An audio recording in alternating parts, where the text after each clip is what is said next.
So we're back with another of these albums that never were but could have been by the Beatles, hadn't they broken up videos.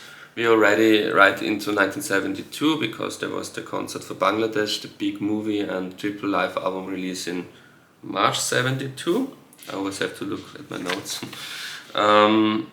And then they would follow that up in July 1972 with the next studio project.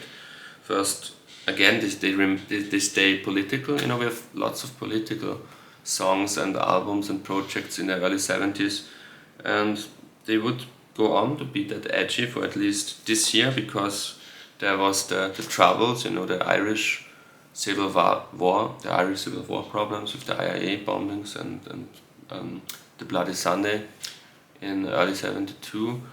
Was it early 72? I'm not sure. But nevertheless, they would release a double A-side single in July 1972. On one side, Give Ireland Back to the Irish by Paul, and on the other side, The Luck of the Irish by John Lennon. And in October 72, they would release an album with the spiritual title, The Light That Has Lighted the World. I will, use many of George's songs from the album Living in the Material World, which came out in 73, but I think he must have written and maybe even to an extent recorded most of these songs in 72 because it came out, I think, quite early in 73. So it would, now some things are getting a bit thinner. 70 and 71, they were like still on the height of their songwriting powers. In 72, one could argue that George and John, I don't have to talk about Ringo, and that was maybe the first a bit more rough year for all Beatles in terms of success and creativity, but I think I still managed to make a quite decent album, not to the same level as the previous 2 or 3 albums, but The Light That Has Lighted the World would start off with New York City, the song. Track 2 would be High, High, High.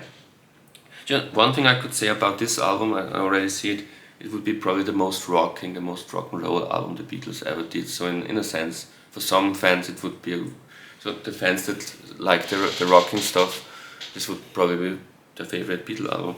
So New York City was the first track, High High High the second track, Attica State the third track, Sue Me Sue You Blues, again, will it be the same lyrics, will it be about the same subject?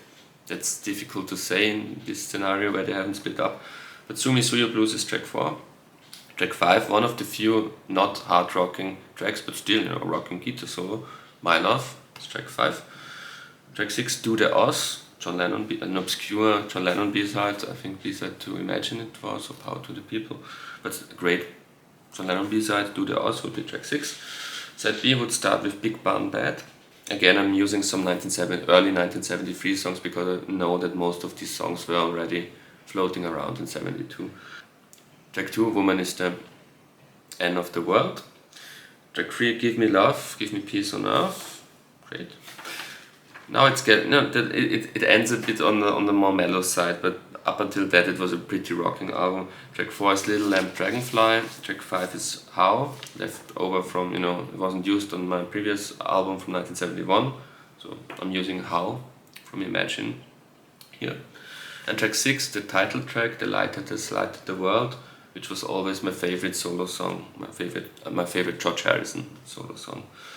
November 1972 would be a very Christmas-themed single. Merry Christmas, War Is Over would be the A-side, and Mary Had a Little Lamb. It's not really a Christmas song, but it's a children's song, and it has that feeling of the peaceful Christmas season. So it's this is like the Christmas single. Mary Had a Little Lamb on the B-side, Merry Christmas on the A-side.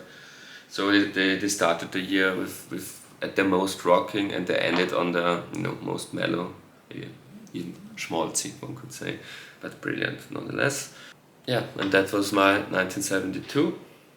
Next video will be 1973, which is I think a stronger year in terms of which songs they came up with.